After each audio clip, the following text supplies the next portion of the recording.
Assalamualaikum warahmatullahi wabarakatuh. Halo teman-teman, perkenalkan kami dari kelompok 3. Di sini kami akan mempresentasikan materi tentang situs-situs peninggalan Sri Aji Joyoboyo. Pagi-pagi menggoreng terasi. Cakep. Saat makan jangan berisik. Cakep. Kami di sini mau presentasi. Cakep. Semoga seru dan asik. Cakep. Tujuan mengunjungi situs untuk mengetahui situs peninggalan Sri Aji Joyoboyo sebagai raja dari Kerajaan Kediri. Dan sebagai generasi muda, kita harus menjaga situs peninggalan Kediri, warisan dari leluhur kita. Kunjungan situs peninggalan Prabu Sri Aji Joyoboyo. Nah, ini adalah tokoh Sri Aji Joyoboyo yang dimana merupakan raja terbesar di Kerajaan Kediri yang memerintah pada tahun 1935 hingga 1959. Salah satu raja yang berhasil memerintahkan Kerajaan Kediri dengan makmur dan arif dan bijaksana. Raja Sri Aji Joyoboyo ini terkenal dengan ramalannya, dan ternyata ramalan Sri Aji Joyoboyo ini terbukti nyata di Pulau Jawa.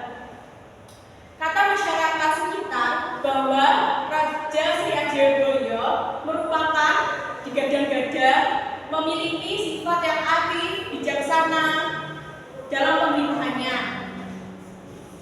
Raja Sri Aji Joyoboyo merupakan seorang penjaga yang banyak dengan ramalannya. Ramalannya itu dikenal dengan Jangka Jayabaya.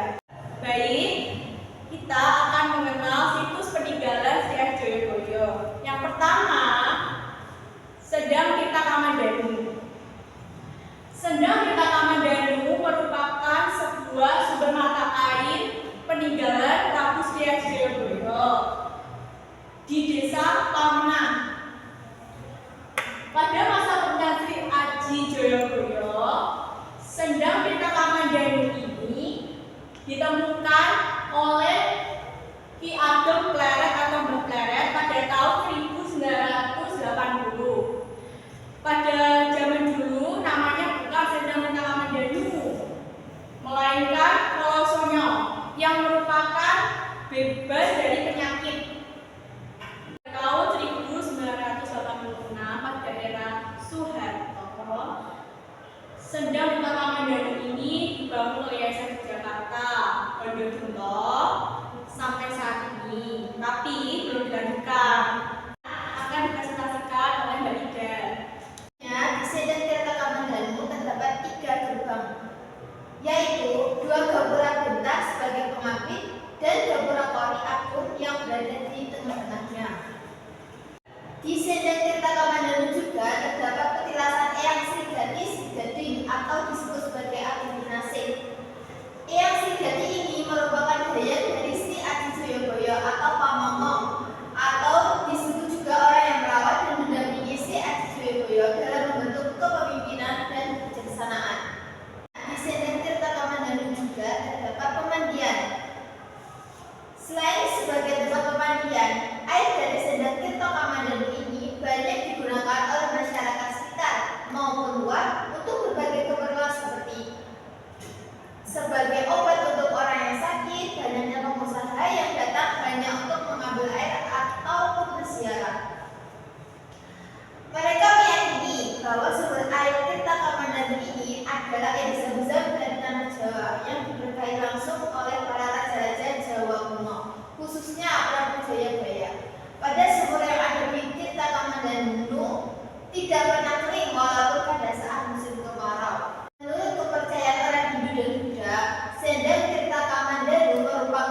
tempat menggelarnya Sang Prabu Sri Aji Joyoboyo. Tempat ini dibangun pada tahun 1975 dan diresmikan pada tahun 1976 oleh Yayasan dari Yogyakarta, yaitu Yayasan Donotirto, dan sekarang diserahkan oleh masyarakat sekitar untuk dirawat dan dikelola.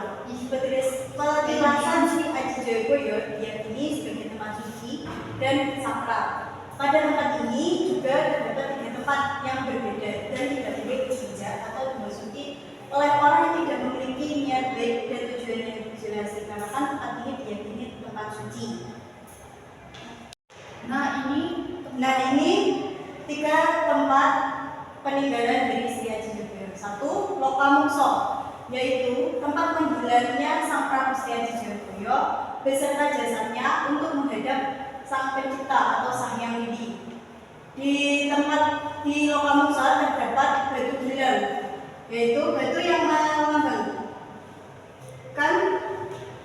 kilauan, kemuliaan atau kecerahan sebagai simbol tempat moksa Sang Prabu. Yang kedua, Loka Busana, tempat penyimpanan baju Sang Prabu. Di tempat Loka Busana ada seseorang yang diamanati untuk menjaga busana Sang Prabu, yaitu Eyang Surenggono atau yang lebih dikenal dengan Eyang Saleko.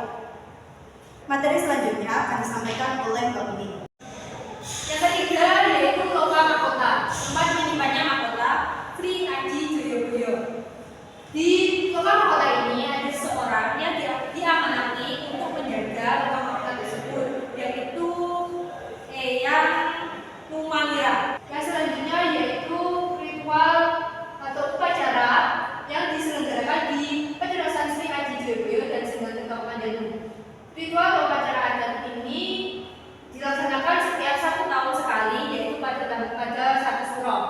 Beberapa prosesi upacara juga dilaksanakan antara lain prosesi tabur bunga, prosesi utama yaitu penyemayangan pusaka di lokasi petilasan, dilanjutkan dengan doa yang dipimpin oleh sesepuh.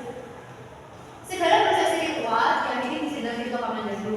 Ya, ini adalah salah satu upacara ritual disediakan di Kamandanu dan petilasan Sri Aji Joyoboyo yang dilaksanakan setiap 1 tahun sekali, yaitu 1 Suro. Baik, untuk materi yang selanjutnya akan dijelaskan oleh Mbak Rani. Nah, selanjutnya yang ketiga yaitu adalah Arca Totok Kerot. Ini merupakan gambar dari Arca Totok Kerot. Nah, menurut cerita orang dahulu, Arca Totok Kerot ini merupakan seorang putri dari kerajaan Lodaya. Totok Kerot ini merupakan seorang putri yang sangat cantik. Namun Arca Totok Kerot ini merupakan konon dulunya Totok Kerot berusaha melamar Sang Prabu Sri Aji Joyoboyo, tetapi lamaran tersebut ditolak mentah-mentah oleh Sang Prabu Sri Aji Joyoboyo, sehingga hal tersebut mengakibatkan peperangan yang berada di Desa Hulu Pasar. Sehingga setelah peperangan Totok Kerot